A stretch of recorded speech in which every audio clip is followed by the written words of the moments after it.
of America, and to the republic and to the republic for which it stands, one nation, under God, indivisible, with liberty and justice for all. for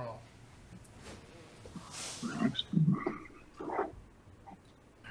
Future meetings, virtual town meeting, the next virtual town council meeting will be Monday, June 1st at 7:30 PM. It'll be on Zoom on Channel 99. Okay. Mr. Mayor. Thank you, Mr. President. Just a quick update on the COVID-19. The county has seen about almost a 40% jump in the last 2 weeks in deaths from 59 to 83, and there are probably 7 more probable causes. While we, in our election district, 21727, we've stayed at 15 confirmed cases, so we don't have any additional information at all from the health department and any further discernment. I want to tell you that we had the county executive up here last Wednesday, and I think she gave a pretty good rundown on what she was doing, how she was handling it, in quite some depth. And it's followed up every Wednesday morning with a teleconference with the mayors and burgesses about any questions they have and may have. And one of the things she requested last week is we all act together, all the municipalities in the county. So, for instance, one example would be, well, Lloyd Station Park's closed, but Emmitsburg's open, or both Emmitsburg and Lloyd's are closed, but Thurmont's open, just so there were some consistency out there. And she asked all of us if we could just take the weekend to absorb what the governor would say. We didn't know what he would give up, what he wanted to do, how he wanted to do it, and he's lifted the stay at home. It's only just please, we recommend you do it, but it's up to you with masks and social distancing. But there was some controversy. It was a follow-up meeting. I asked if we could have a follow-up teleconference meeting with her on Thursday or Friday after we heard from the governor. And we really had 2, but it got to Thursday. Friday was called off, and then we held the one Thursday. And a lot of the mayors disputed what she was going to do, how she was going to adhere to it. Yeah, but we all agreed going into this that we would hold off for the weekend and let it settle in. And some of us, most of us did, and there was some controversy. One municipality said, no, we're going to break loose. That was Brunswick. And I respect their decision. But I also respect the decision. We border Pennsylvania, and we have Montgomery County right below us.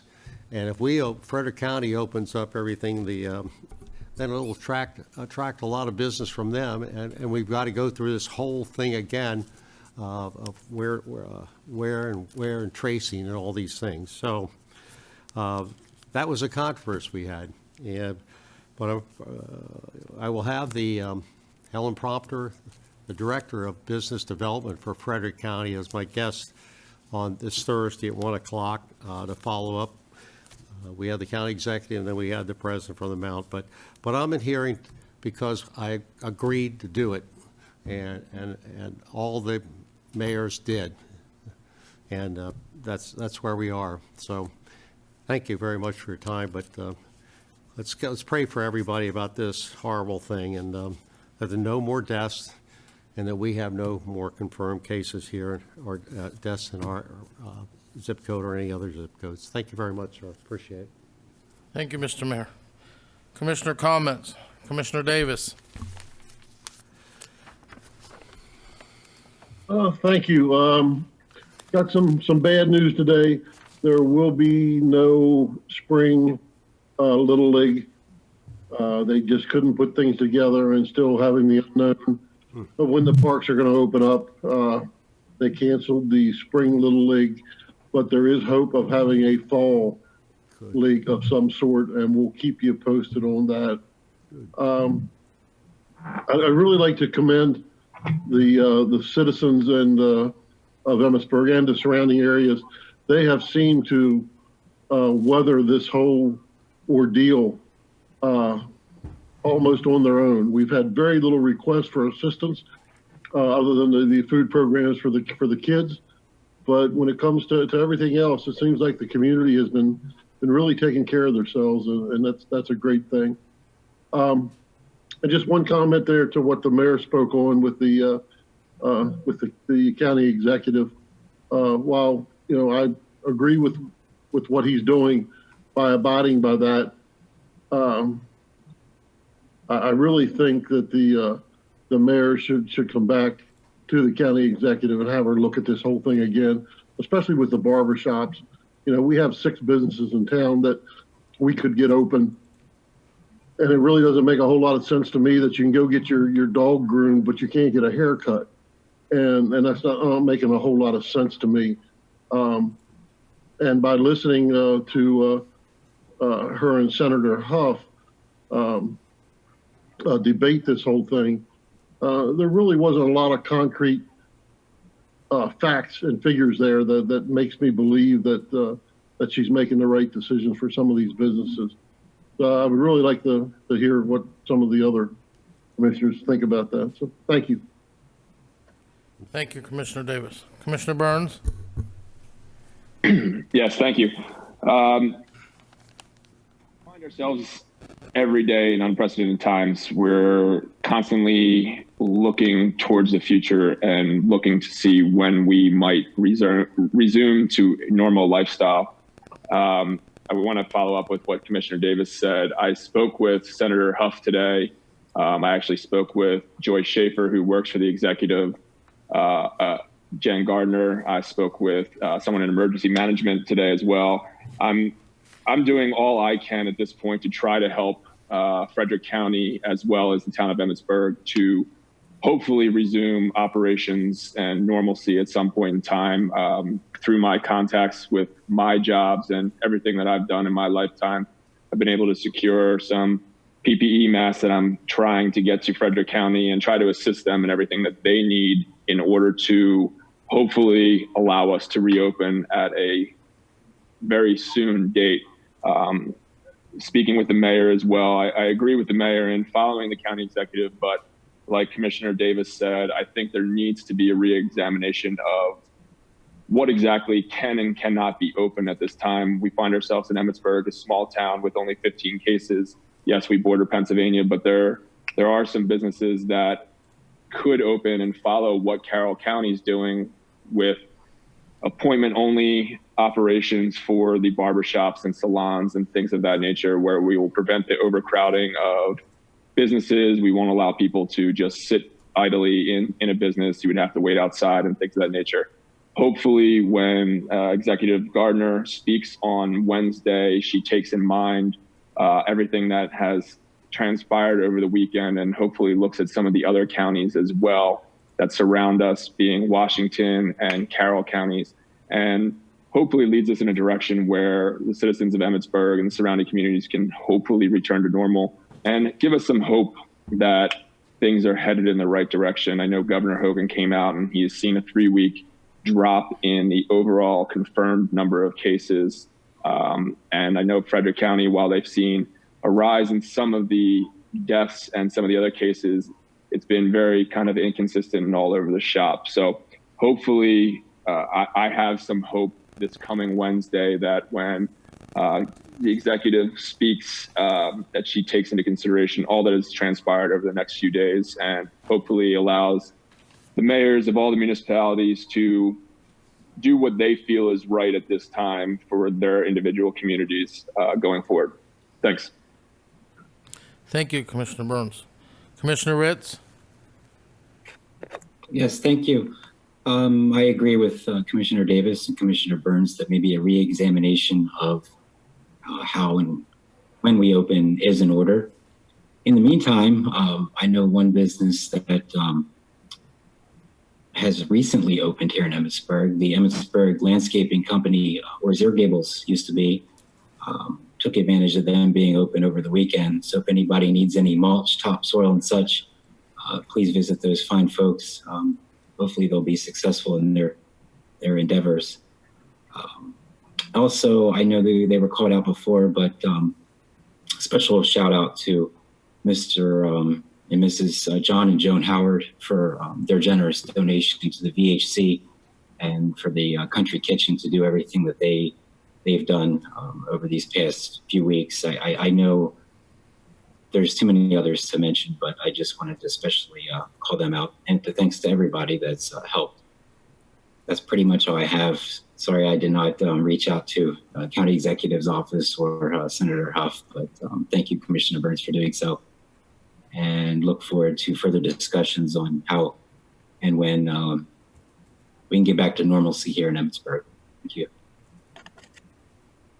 Thank you. Commissioner O'Donnell? Yes, first of all, I'd like to apologize for my late Zoom arrival. Ran into some technical difficulties with my little laptop here, but I'm happy to be here tonight. So thank you to staff for setting up our Zoom conference format. I'll comment on the mayor's item first, related to where we are in our lineup, or rather in our alignment with Executive Gardner's position, and to a degree the governor's position. And then I've got some other stuff that's kind of relates to our town being our town, and it's a lot more mundane. So I think, that's kind of a happy thing. First and foremost, I've talked to one nurse and one physician rather extensively related to COVID and what their impression is regarding opening businesses. And they say, as more qualified individuals than myself, it's all about the numbers.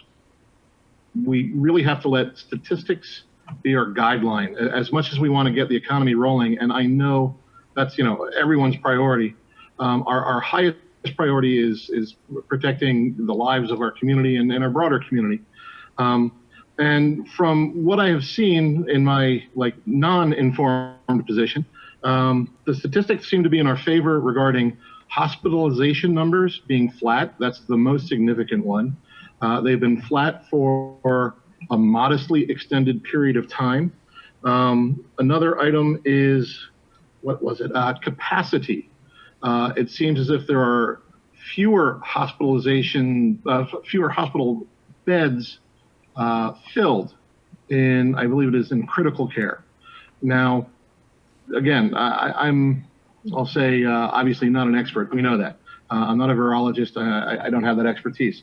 But honestly, I do have to defer to those folks who are experts. And therefore, when I hear from those experts, I hope we are able to pivot quickly and then open. I know our businesses want to do that. I feel the state has been very aware of that. The governor, I feel, has been very positive about that. And therefore, I just think we've got to let the numbers be our guardrails in this decision. So if we hear the word, we can really dig in or expand into phase one or go beyond. We definitely have to do that as quickly as we possibly can. I know people will and are moving that way anyway. But I do think we have to stand the line for a moment. There's a risk here. It's a very real one. I'll jump to something I do know, and that's the academic world. And what I'm hearing are school systems and universities trying to make their plans for the future.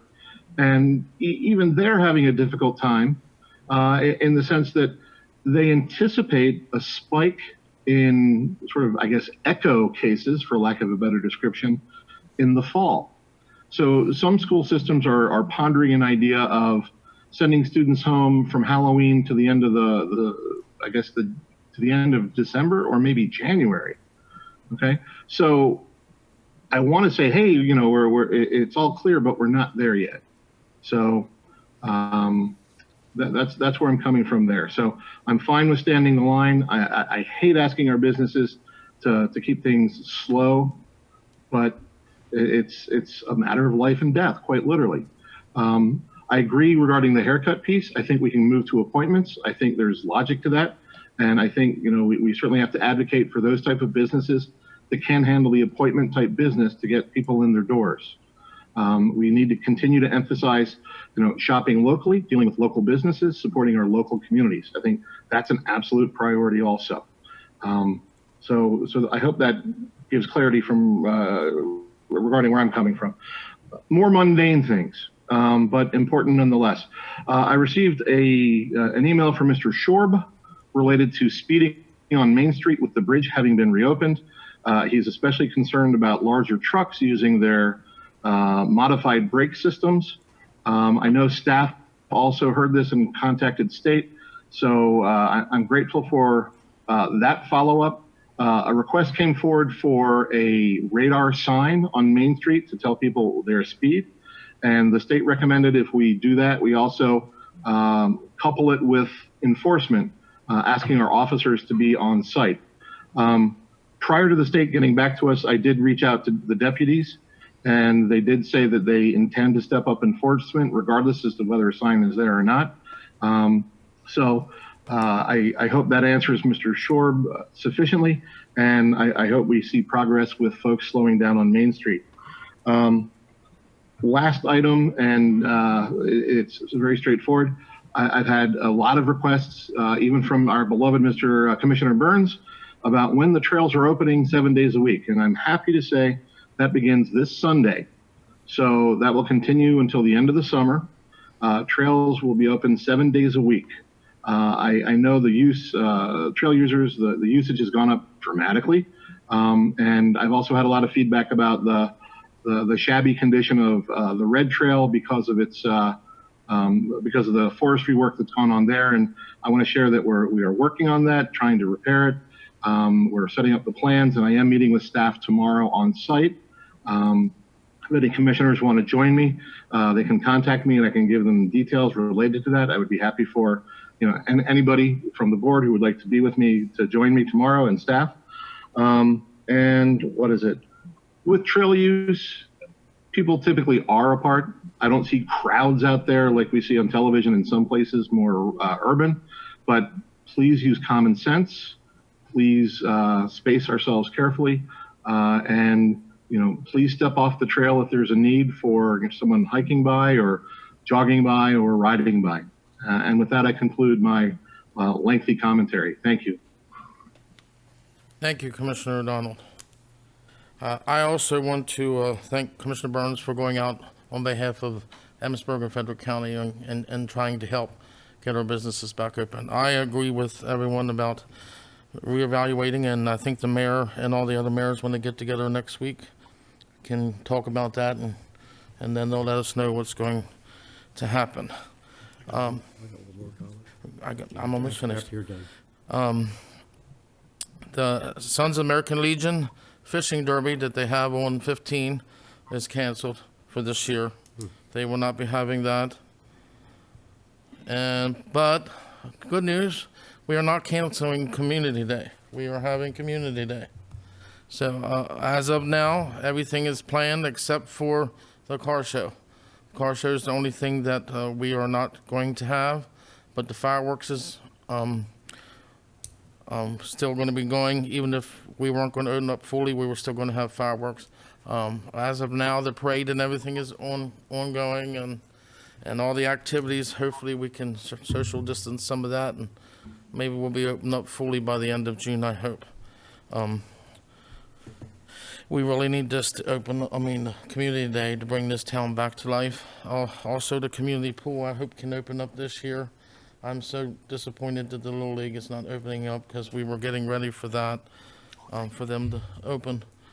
Hopefully, everything will be opened up by September. I have a brief update on the pool if you'd like it now, or I can wait. Okay, you can give it to me now. Okay. I'm done with my comments. Do you want to do it? No, you. Okay, so just a quick pool update. We received a contract addendum from the pool company to get the pool open and conduct maintenance on the pool while we're waiting to see if we can open or not. So the pool has been filled. They're doing some cleaning. The mural's done. The renovation inside is done. The pool company, best case scenario, we're hoping to open by mid-June. They need 2 weeks' notice from the time that the governor allows public pools to be open, for them to get the staff and get the pool ready. So our hope is to be open mid-June, the first part of July at the latest. We'll have more information on the pool passes when we have an opening date. That's good. I hope they're saying sunlight kills the virus, so hopefully the pool will be able to open up all over Frederick County, the pools and whatever pools that are left for the communities to open back up. Mr. Mayor. Thank you for, just very briefly, all through this thing, it felt like first of March was reaction. Now we're steadily, the country and our state and our county are in an action mode. And every week we come together, the mayors and we're just in the county executive, we move the ball a little bit. But the first time, where is the money? How do we get it? How do we disperse it? We spent a meeting and a half. It just said it was coming from the federal government, that it would be dispersed through the state. Commissioner Davis, I'm very sorry about baseball. You put about 7 months of hard work into pulling that together and bringing it back to here.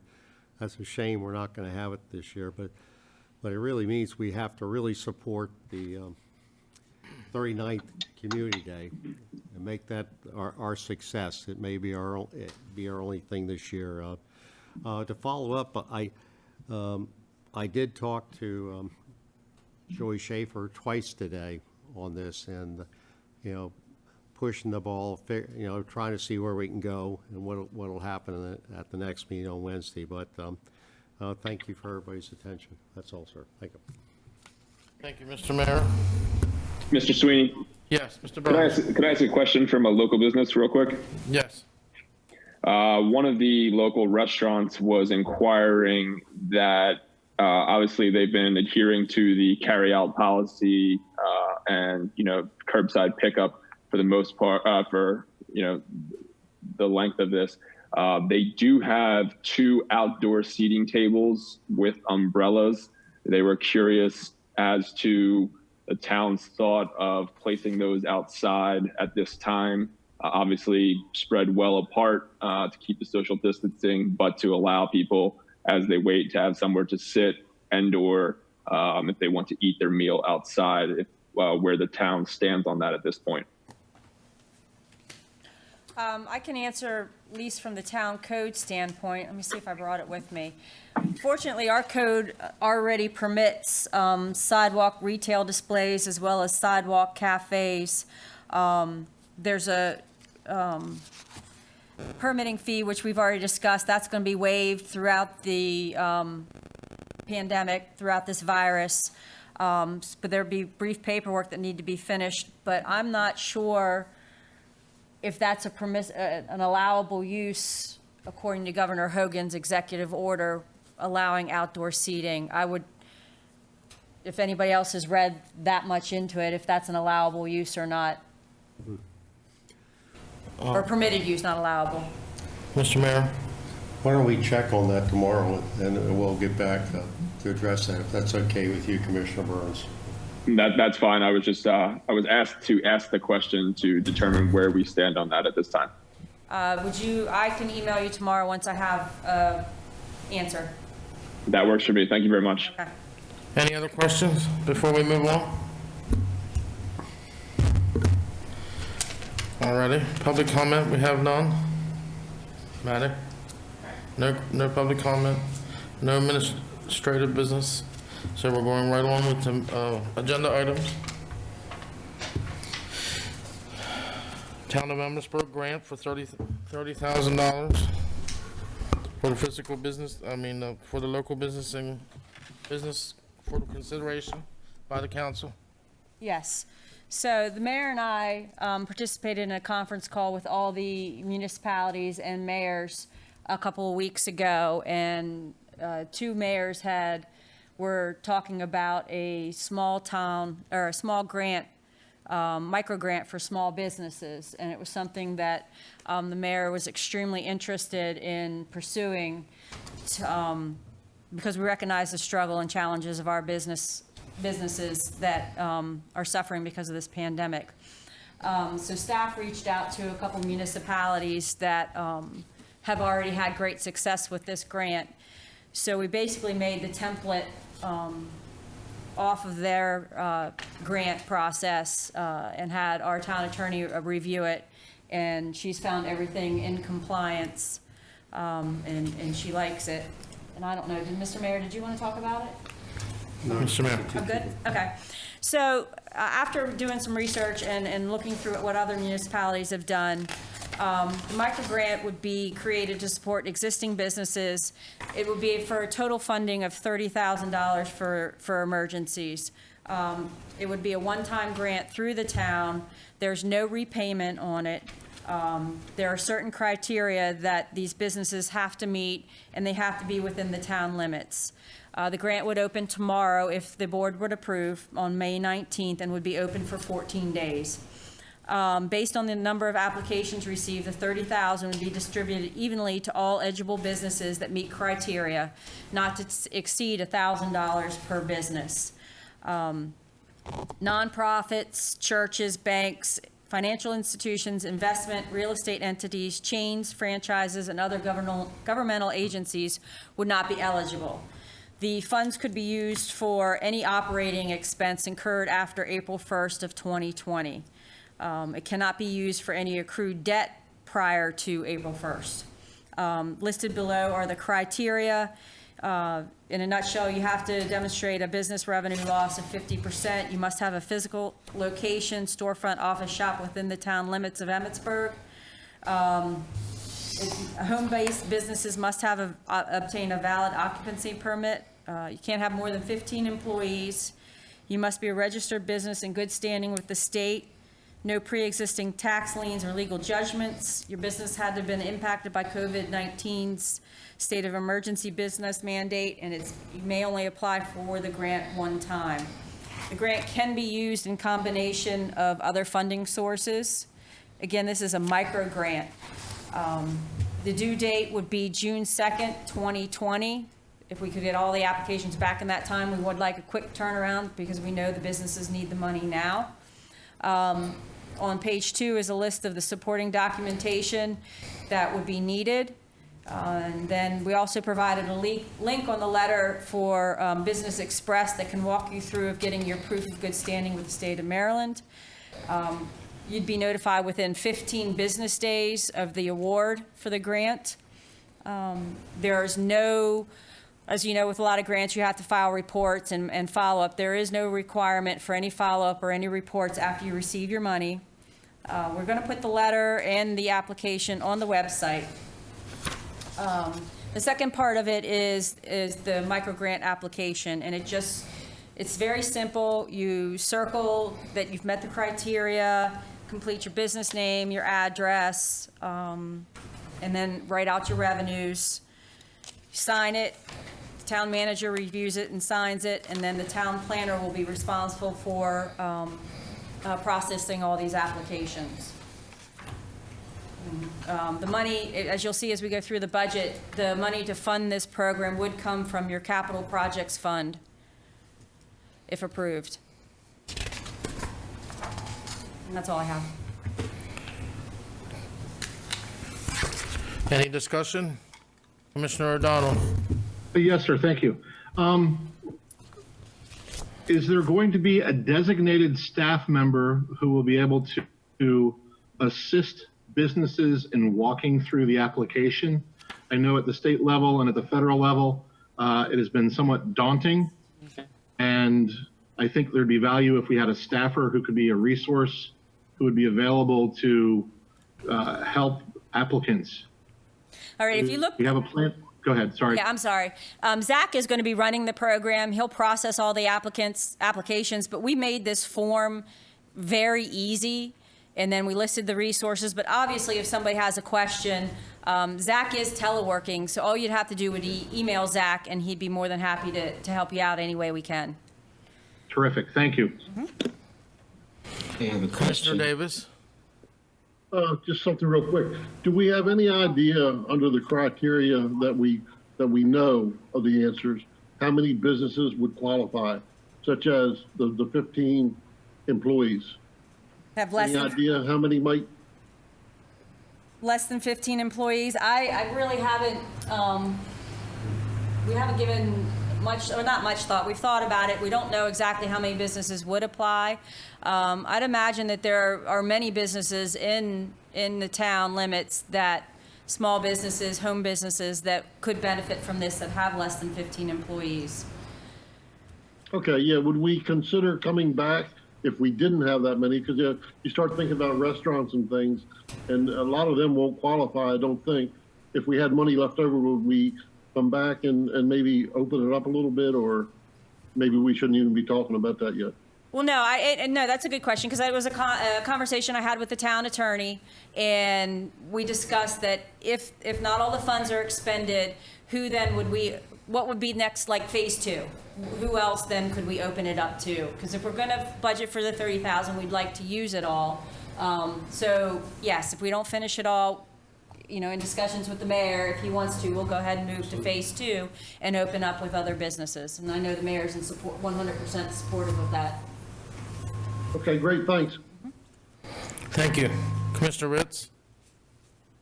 Yeah, well, Commissioner Davis read my mind there. I was wondering what we do if there was anything left over.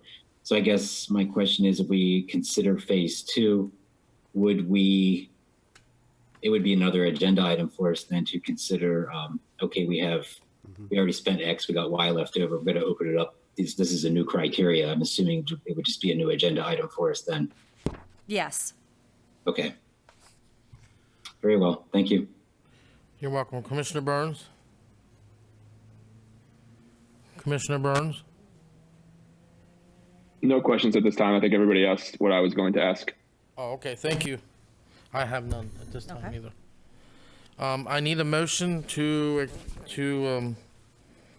apply for the grant? Is that what it is, or you already applied? To Authorize it. approval of the micro grant for $30,000 for small businesses.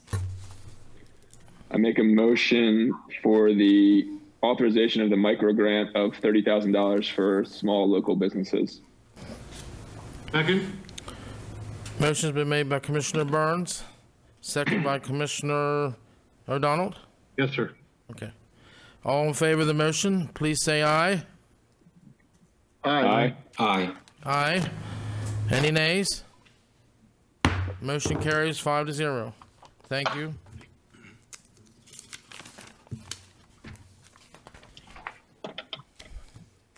Next agenda item.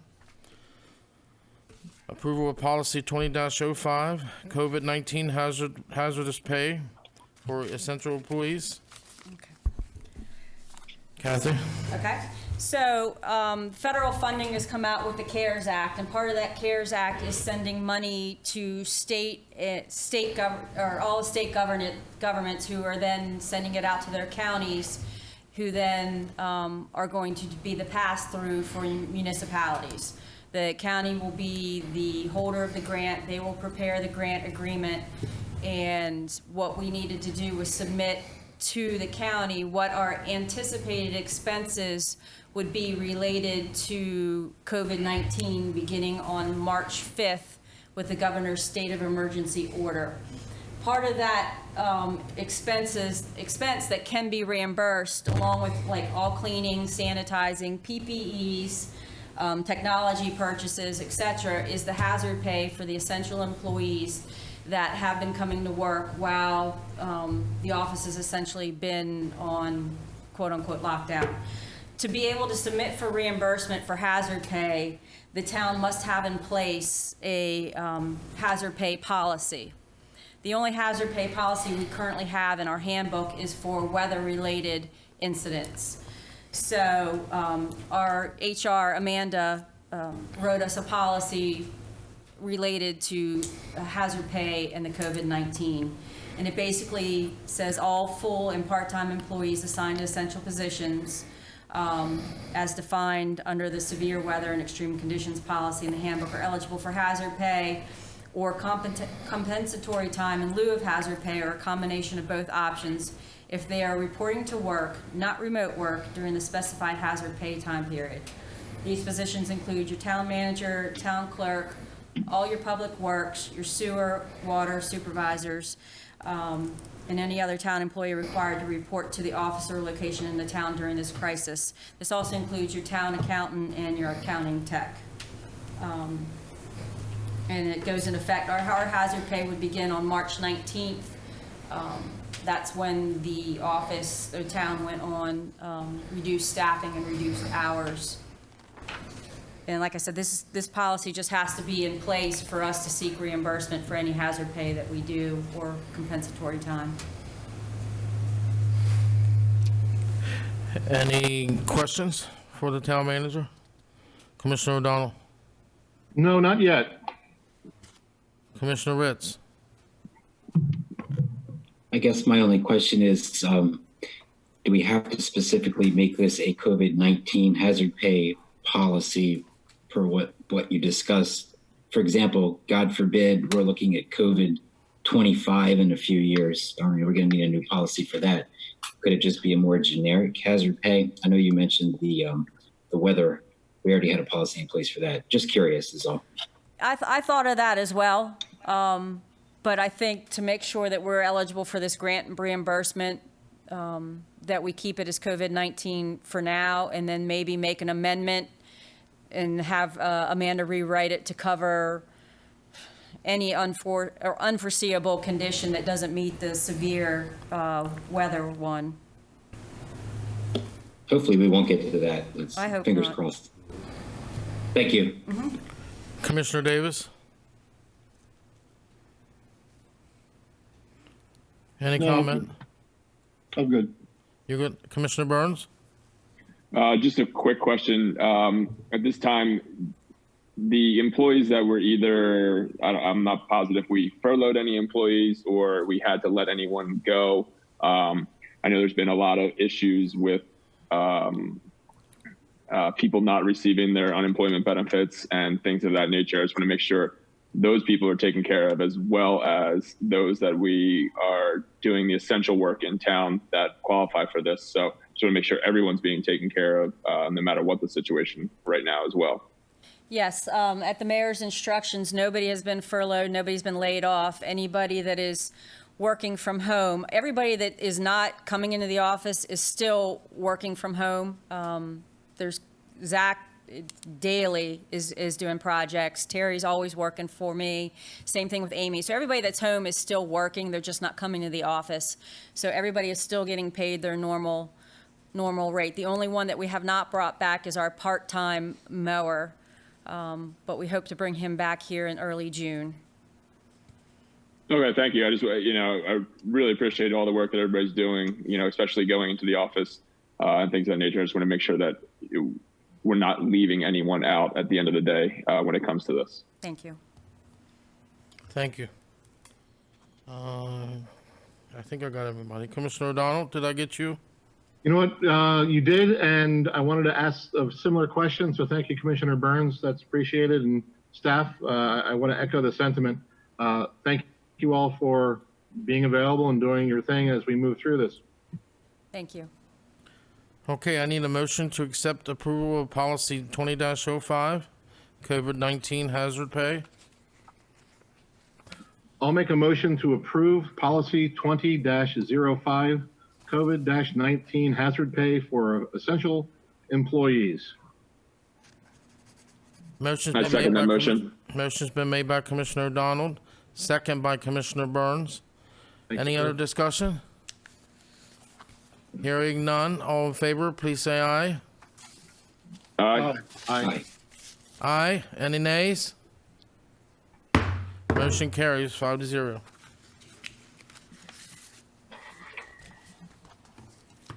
Alrighty, agenda item number 4, presentation and review of the fiscal year 2021 town budget.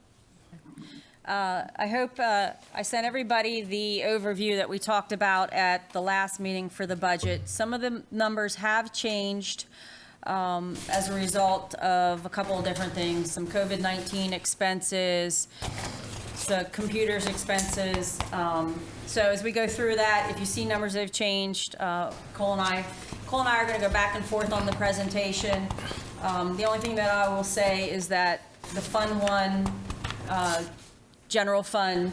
It focuses on funding essential services. There's not a lot of frill. There's not a lot of extra spending in the budget due to the decreased revenues that we expect. Overall, the budget decreased by 3.1%.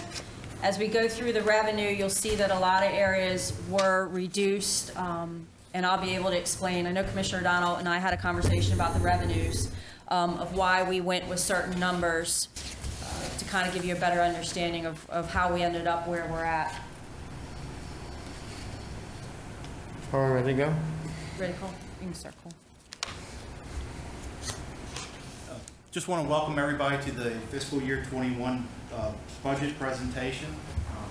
We'll take a second here to get the presentation up on the screen. What we'll do this evening is we'll go through the presentation and go through and just thumb through the notebook that everybody was given for the budget. And we'll go through and look at some of the highlighted areas that we want to point out this evening. Hopefully you've had, like I said, hopefully you've had some time to look at the numbers. After we're done the presentation, we'll take questions from everybody. If we're not able, we'll try to answer your questions as best we can. If we do not have a specific number answer, we'll try to find out for you down the line. So we're going to start with, the general fund revenues. Best thing to do is to take a look at page 3 in your notebook handout. Gives you an overview of all the departments, the revenues and the expenses. And you can see that one column has the budget from fiscal year 20, and we have the new proposed fiscal year 21 beside it for comparison. And you can see the different changes line item by line item, and we'll go through some of those.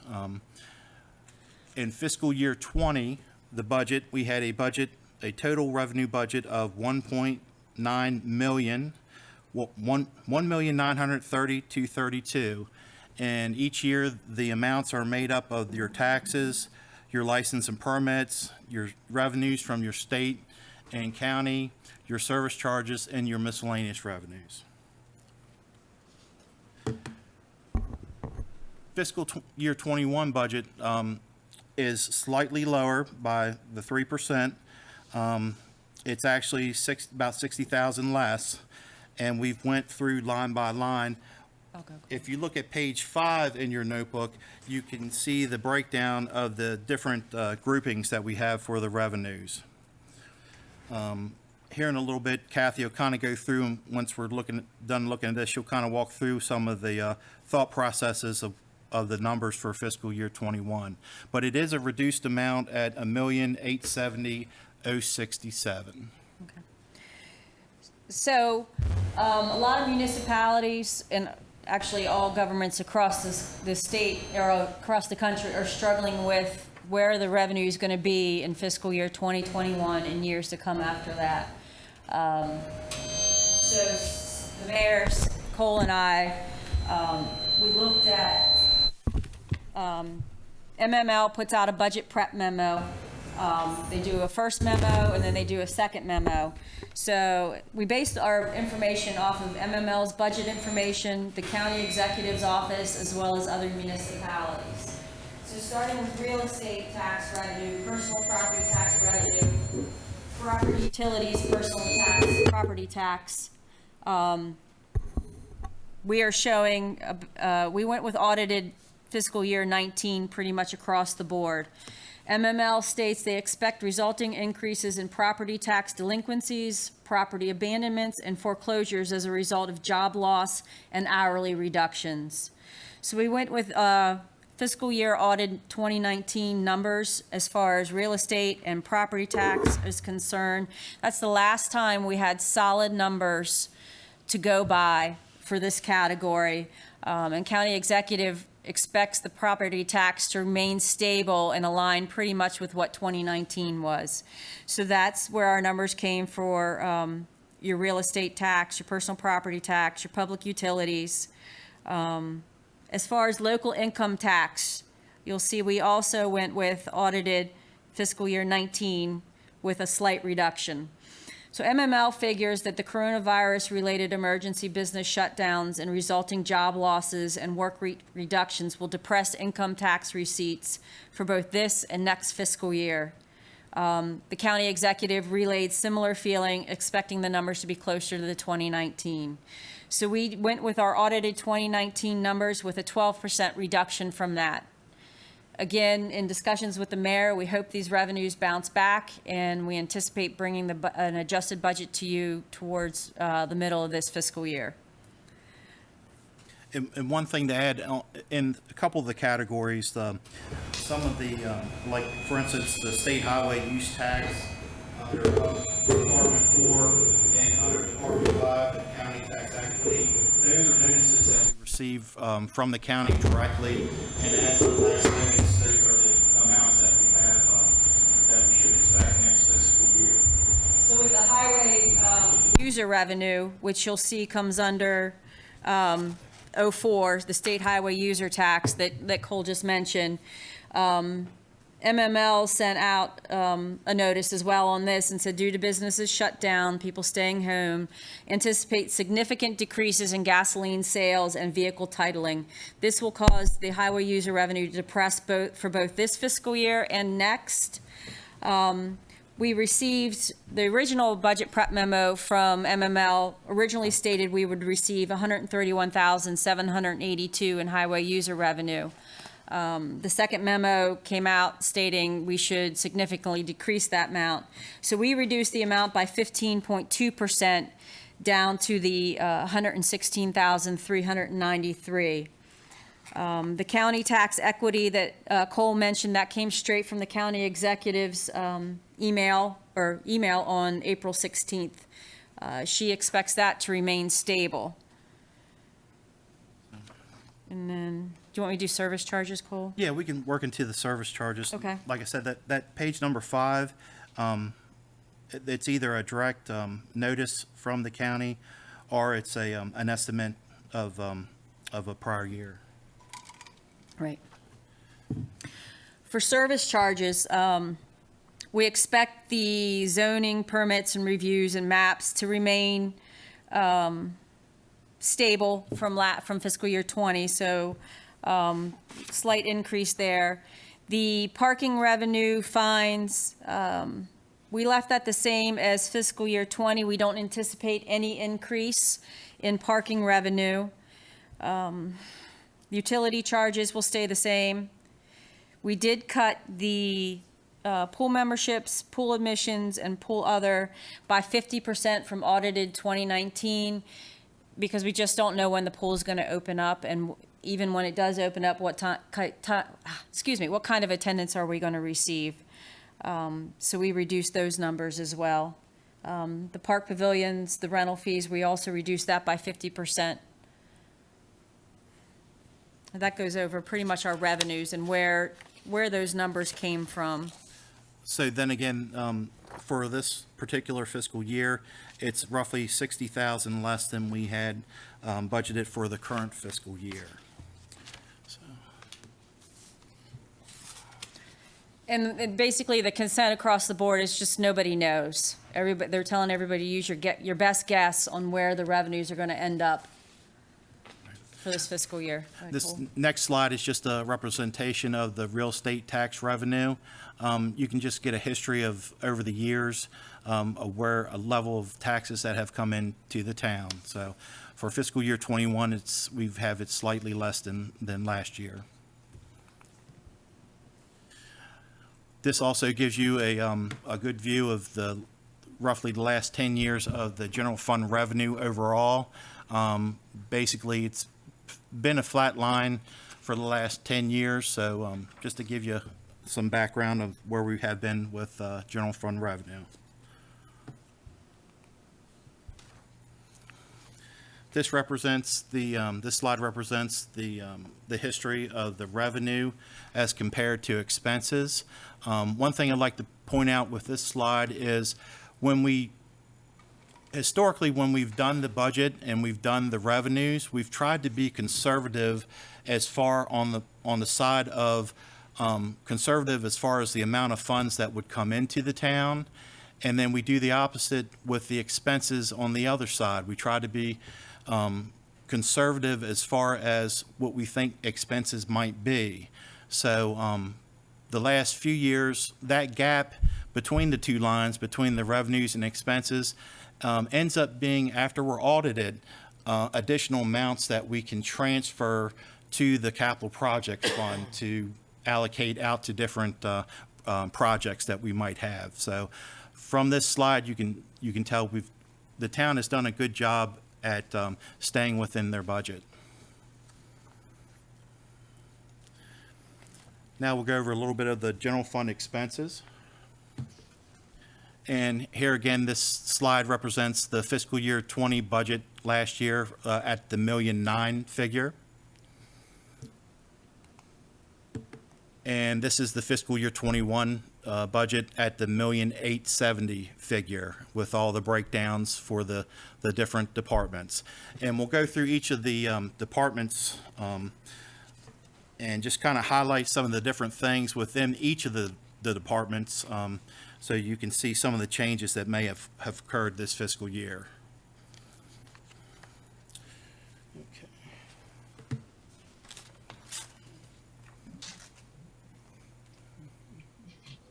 Okay. If you turn to page 8 in your notebook, that's Department 10, Legislative.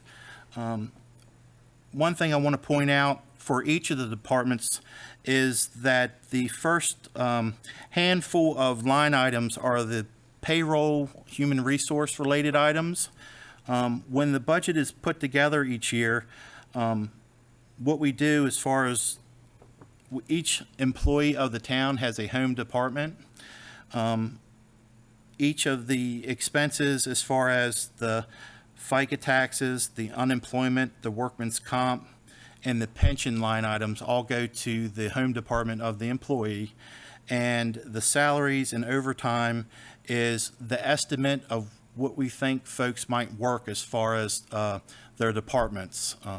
They fill out their timesheets each payroll, and they designate certain hours to certain different departments that they've done their work in. So this is an estimate. So as we go department by department, you might see some of the departments increasing and some decreasing, but that's based on our estimated hours that we think they're going to work in that department the coming fiscal year. So what we're going to do in each, we'll go through each department, and then once we get done with Fund 1, we'll go back and answer any questions you have in each of the departments. We tried to pick out areas that might be of interest, that have a lot of areas in it that make up that item. So here you see Department 10 is the special events.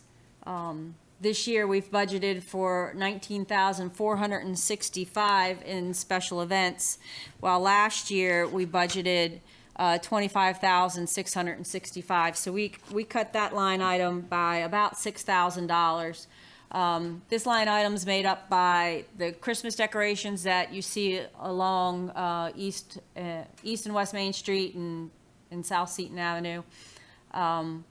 Last year we hosted composting. We sold composting bins. We hosted a shred day.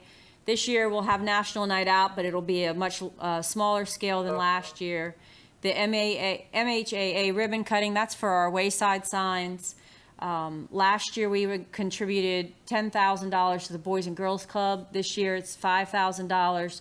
And then, as you recall, at Christmas time we do a house decorating contest, and that item, the blue for $450, is for the house decorating contest. So in Department 10, overall, the amount has decreased by almost $13,000 or 8%. Compared to last year. Moving on to page 9, Department 12, Planning and Zoning.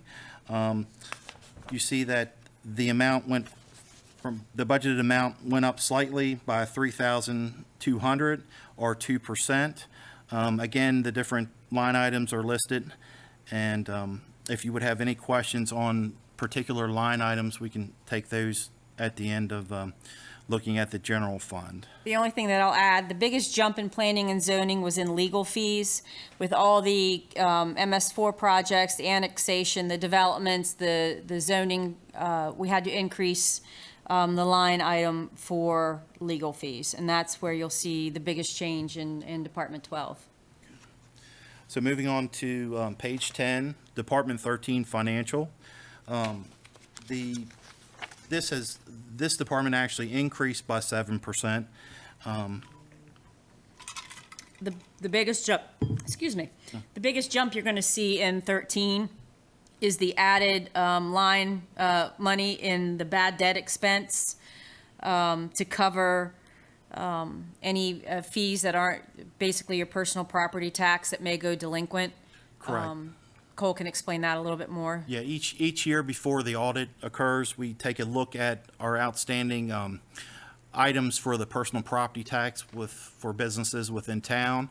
And if we know that a particular business that we've billed for prior has gone out of business, we recognize bad debt at that point in time. And just looking at the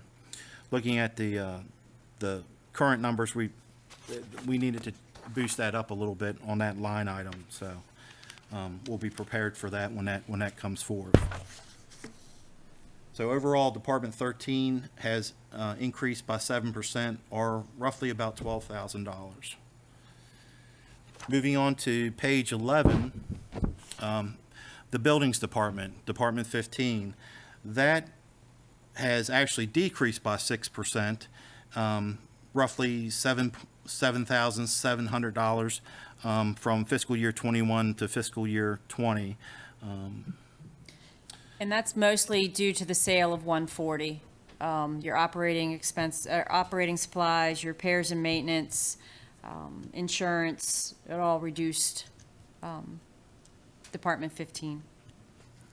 Turning to the next page, page 12 of the notebook, we have Departments 20 through 22, Public Safety, Police, Fire and Rescue, and other public safety. And we have a couple slides concerning this page.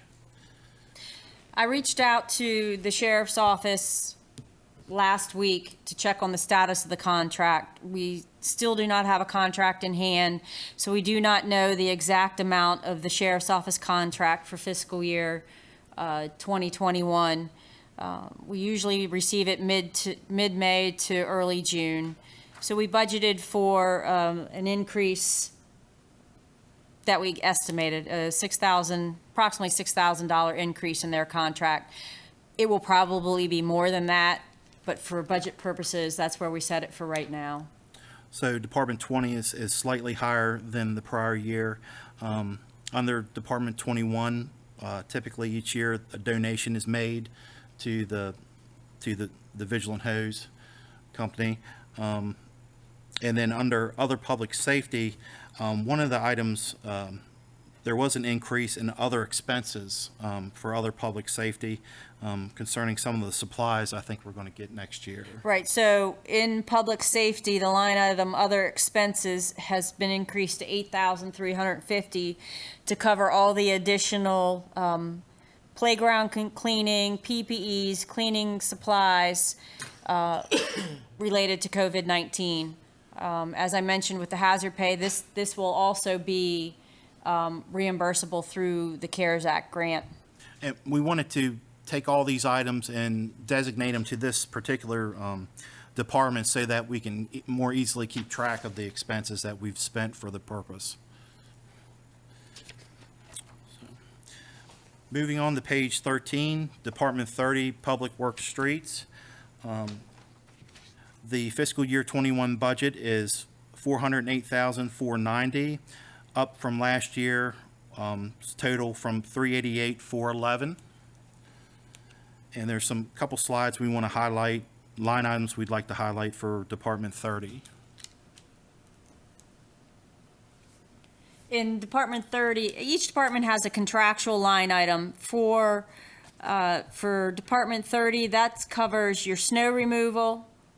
We estimated $12,000 for snow removal. That's what we had in the budget for last year. Fortunately, as everybody knows, we didn't get any snow, so that money will help offset some losses that we're going to receive, or we're going to see because of COVID-19. You have a $7,000 base, and then 500 of that is just to cover the HR expenses for Department 30.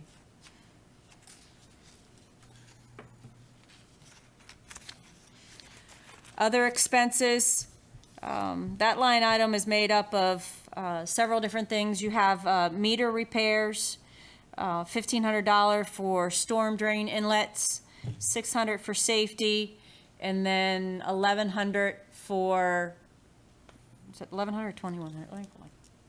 $1,100 for $1,100. general expenses in operating, or excuse me, other expenses. Hurts my eyes going back and forth. Operating supplies, I won't go through each of that. That's pretty much covers all the equipment related to the streets, your parking enforcement, purchasing salt, tools, cold mix, signs, paint, stone, in general. And that's a total of $16,100. That is an increase of approximately $6,000. $5,000 of that is to purchase no parking bags. Or no parking bags to put on parking meters. I know we had gone to signs for a while. The signs get ripped off, they get damaged in the weather, and putting the tape on the meters, it's very time consuming, it's not very efficient. So we're gonna purchase some parking bag meters.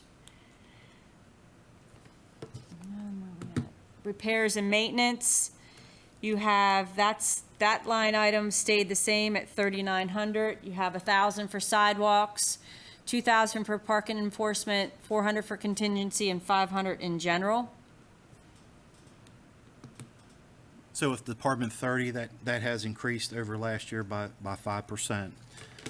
Moving to page 14 for Department 31, this is your refuge and trash services.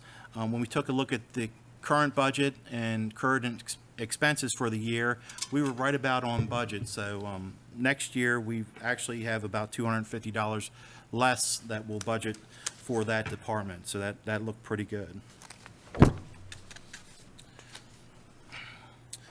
Next is Department 60, Parks, on page 15. That has increased. Last year's budget was $202,000. This year it's $223,000, and we just want to highlight some of the line items that make up the Parks Department. So, just to show you where some of the line, or before I move on to operating supplies, your contractual jumped up by $9,000. We budgeted more for, we added the budget, contracted a company to winterize our pool to make sure that it's done correctly. That was an additional $2,500. We budgeted $4,500 for our porta pots, since we had porta pots in addition to the restrooms in both our parks. And then other expenses, you see, I think we'll get to that slide. So I'll jump down to operating supplies.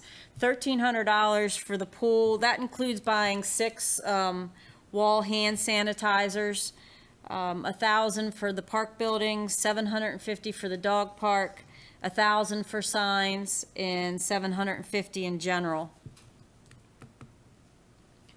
And then repairs and maintenance, we budgeted $23,250. That is about a $6,000 jump. And that $1,000 for the grounds, $1,200 for equipment, $4,000 for the pool, $2,000 for the park buildings for some upkeep, $4,000 for the ball fields, $4,300 to maintain all our parks, including $1,800 to maintain the sunshades at the new playground, $750 for the dog park, $1,000 for contingency, and the increase is for $4,000. Part of that is going to be tree removal of some dangerous trees and some diseased and rotting trees in Emmett Gardens and Memorial Park. Can I ask a question about that? Okay. Commissioner Thank you. O'Donnell? Regarding equipment, the second expense listed there, is the sum $1,200 for purchasing equipment, or is it for maintenance, like swing chains or something? What is that? It's for repairs and maintenance, so it'll be Okay. repair of equipment, and that could include purchasing items to make the repairs or to maintain those items. Okay, thank you. Department 60, special events and programs, that went down by 1,400. Includes 600 for the farmer's market. We are still shooting to open the farmer's market in June. We have had, I believe, 2 vendors reach out to us, so anybody listening, if you're interested in being a vendor at the farmer's market, please contact us. 4,720 for community functions. That's $500 for the turkey trot, 1,220 for Arbor Day, 3,000 for Green Fest. $100 for the community garden, $2,000 for pool parties, $500 for general, and $150 to the green team for their tree sale. Again, that's reduced by $1,400. What's next? All right. So within the Parks Department, there's about a 10% increase in expenses for the fiscal year 21. Just a couple brief, go over a couple of the sections. On the next page, on page 16, I'll kind of explain that. The debt service, Department 70, those are a couple of our loans that we have outstanding that are associated with the general fund. As you can see, one of the loans has been paid off, so that the first 2 line items, the general obligation principal and interest, this coming fiscal year is going to be 0. So always like to have loans being paid off. So, and then there's a loan though still that we have to account for in the next 2 lines. Those expenses are gotten directly from the loan schedules. So those numbers should be precise for the coming fiscal year. Department 75, this interfund transfers.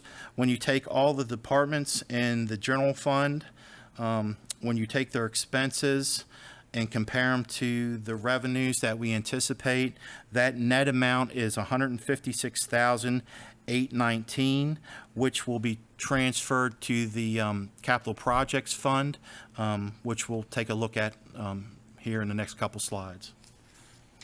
So as you can see, in 2020, we estimated budget transfer, or we transferred $248,171 to capital projects. This year, due to the decrease, we're only able to transfer $156,819. One thing that we did forget to mention, part of this budget, the mayor has recommended the tax rate for real estate taxes to remain at the current rate of 36 cents per $100 assessed. There'll be no increase in the real estate taxes, and once the budget's approved, that tax rate is adopted as part of the budget. And before Kathy goes into specifics of the capital projects fund, if you turn to page 18 and 19 of your notebook, those are all the different line items and categories that we have had historically for our capital projects funds. The initial balance that's in the first column, that's directly across from the title of each of the line items, has the current balance that we currently have, and that's all your historical, it's your historical balance is what I would like to say. With the proposed budget in that second column, it would add to that allocation, and you'd have a final balance if the budget is approved. That third column would be your new balance that could be used for different capital projects. Okay. So, capital projects, some tentative projects we're looking at doing for fiscal year 2021. And not all these are included in the capital projects transfer request. I'll go over those in a minute. But some of the things that we're going to submit for grant funding for would be for 2 mini picnic pavilions and community park. Zach is working on grant funding for the ADA curb ramps, the Silo Hill median repair and or removal, the state mandated MS4 projects that the mayor is working on with MML and Senator Huff's office. MHAA wayside exhibits. We want to update the playgrounds in Memorial Park, the swings and wood carpet, as well as the Little League playground, the pool house ADA ramps, and the bandstand renovations. Again, these are tentative projects dependent on revenue and the awarding of grants. Can I ask a question? Okay. The very first one, the community park mini pick. Do we have these prioritized if that money becomes available through grants? So the 2 mini picnic pavilions, that was submitted already through POS. The ADA curb ramps, grant is through, I believe, community development block grant, I believe.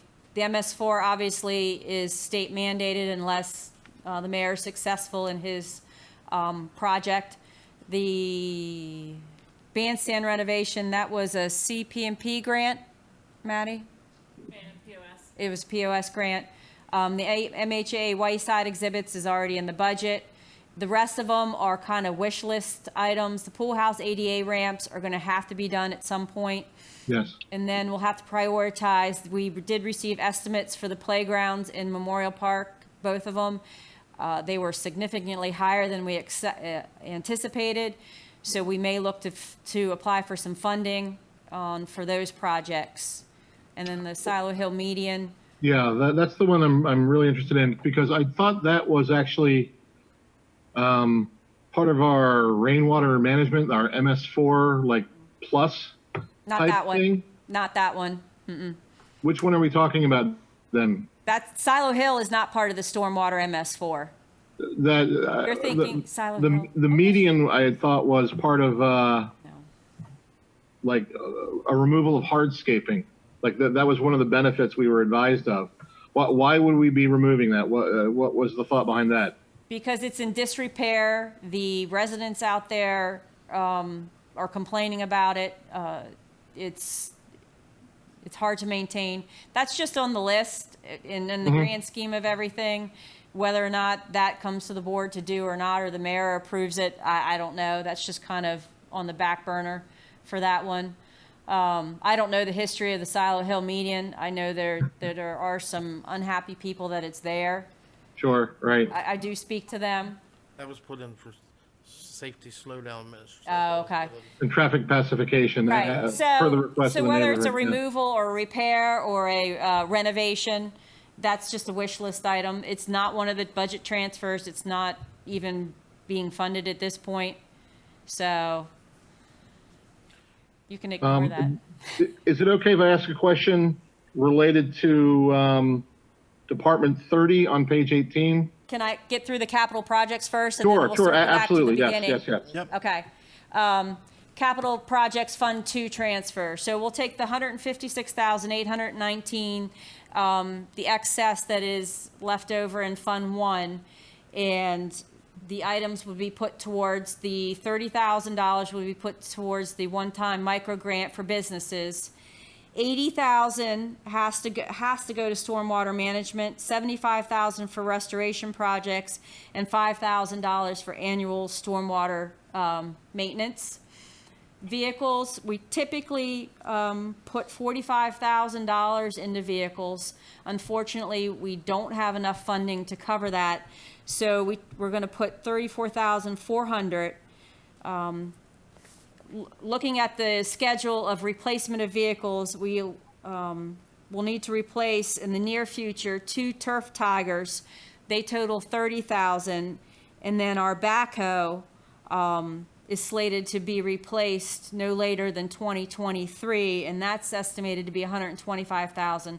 So once the COVID-19 is over and our revenues start coming back, we'll need to put some more money towards the vehicles. But for now, the $34,000 will suffice. The $6,500 is for your wayside exhibits. That's just a grant match. And then the $5,919 is a POS match for any of the grants that we've already submitted to them. We are doing an interfund transfer We're going to take the $55,896 out of the SHA grant source, which can be put towards our roads and our sidewalks. And we're going to put $30,000 to the ADA ramp project, and that's solely for the engineering fees for the ADA curbs. And then we're going to put $25,896 towards paving. This year we have a few areas, the spikes in the Waynesboro Pike water leak patch, that must be done because they're state roads. That's estimated at $10,000. West Lincoln at Jameson and Patterson is about $7,900, and then the Bunker Hill sinkholes are about $5,000. And that's what we're proposing for the capital projects transfers. And that's basically Fund 1. So if we want to go back and if there's questions in any other departments, we can go ahead and go through that now. Okay, so is it okay at this time to ask about Department 30 on page 18? Mr. Sweeney? Yes, go ahead. Is that all right? Okay, thank you. I'm looking at the top half of the column there. I'm looking at line 371, 372, 373. And I'm just trying to get some clarification. I didn't notice this till this evening.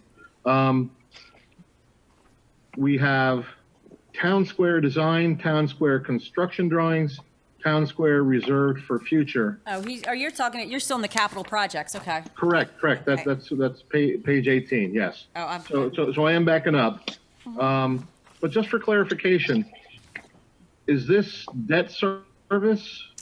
no, that is still related to the square project. We have not received the final bill yet. So all that, the Okay. design, construction, and reserved all goes towards the final bill for the square project. Do we have an understanding as to when that would be coming in, just curiously? I wish. We were finally able to settle the Romano dispute over the damaged streetlight poles and then the water line and conduit damages. That was settled out of court. State Okay. Highway is picking up the bill of a portion of that, and we're still waiting on Romano money. So I think all that needs to get wrapped up before we'll get a final bill.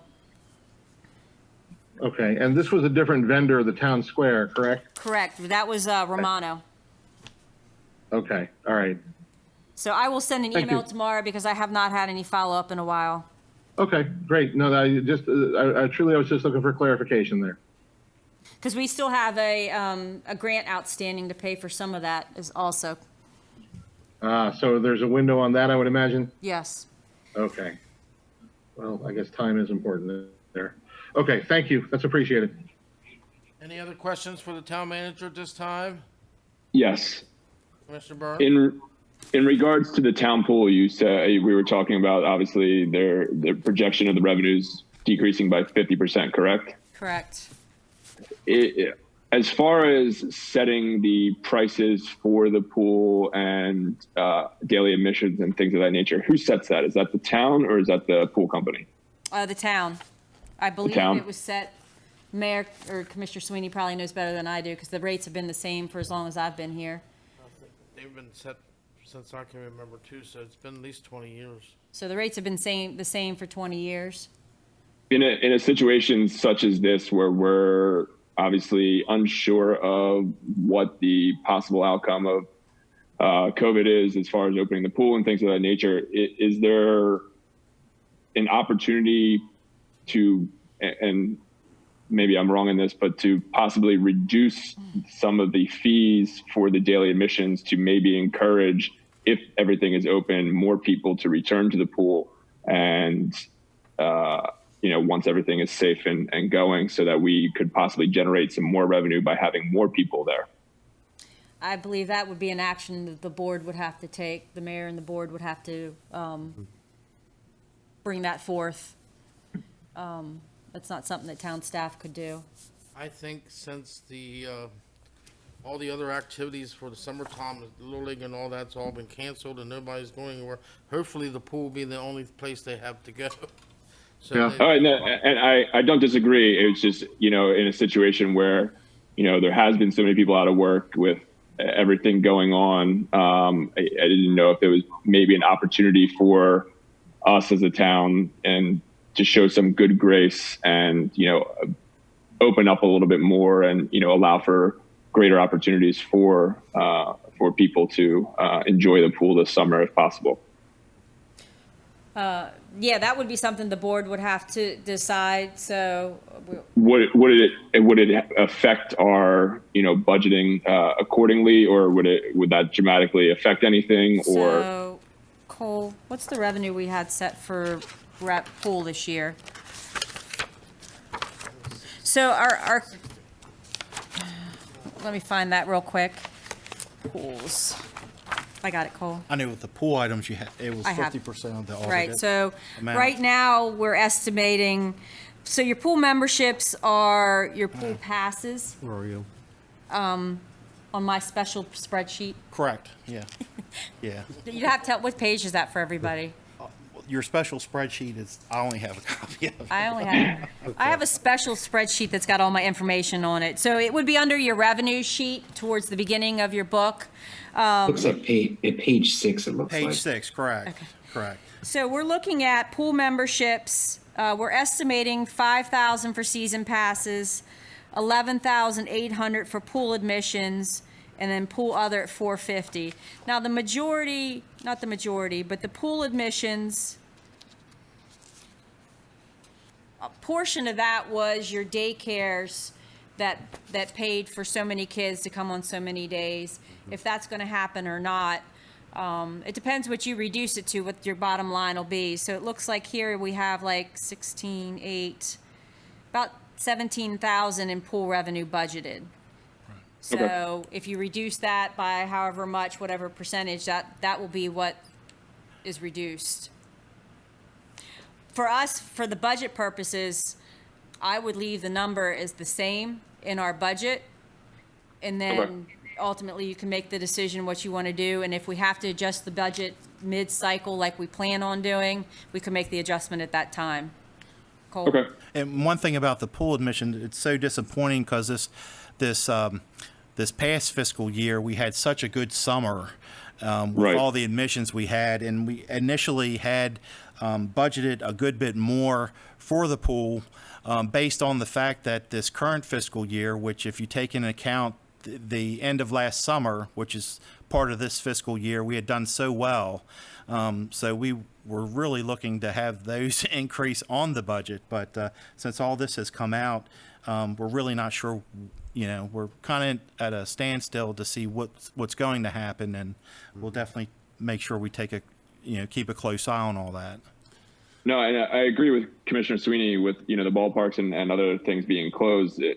If and when we are able to open the pool, it's going to give us an unbelievable opportunity, especially to show off all the work that has been done with the pool house and things of that nature.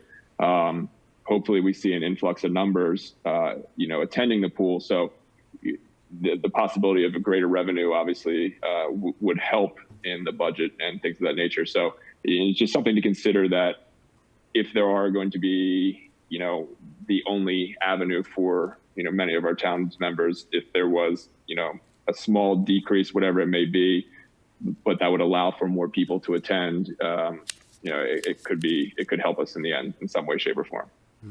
And ultimately, if you choose to do that, you'd probably want to put a sunset clause on it after Right. this pool season. But Correct. Or you might want to do a promotional idea, just, like 1 day a week for 4 weeks or something where you have, if you buy 4 passes at X less than the usual fee, that helps us by getting the money up front, but at the same time gives that person a discounted opportunity for like, 4 uses of the pool at that rate, Correct. at that reduced rate. I get your idea. I think it's a sound idea.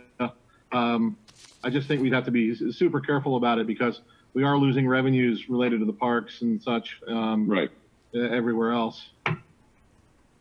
All righty, we can adjust that when it comes to the second half Sure, yeah, absolutely. budget. Can I Any ask other a question at this time? Mr. Ritz? while we're talking about the pool, I'm just out of curiosity. So it's on page 6. It's account number 4451, the pool memberships. Why are we increasing that for FY21? I would think that due to the late start of the pool opening, our pool membership amount would go down. It is down, isn't it? Well, no, Wait, where am I at? it is up slightly from the pool memberships. That 3,500 amount, Commissioner Ritz, that was a conservative amount from for last year. We well surpassed that number. So the 5,000 is actually a reduction of what we thought it could have been for this fiscal year. I see.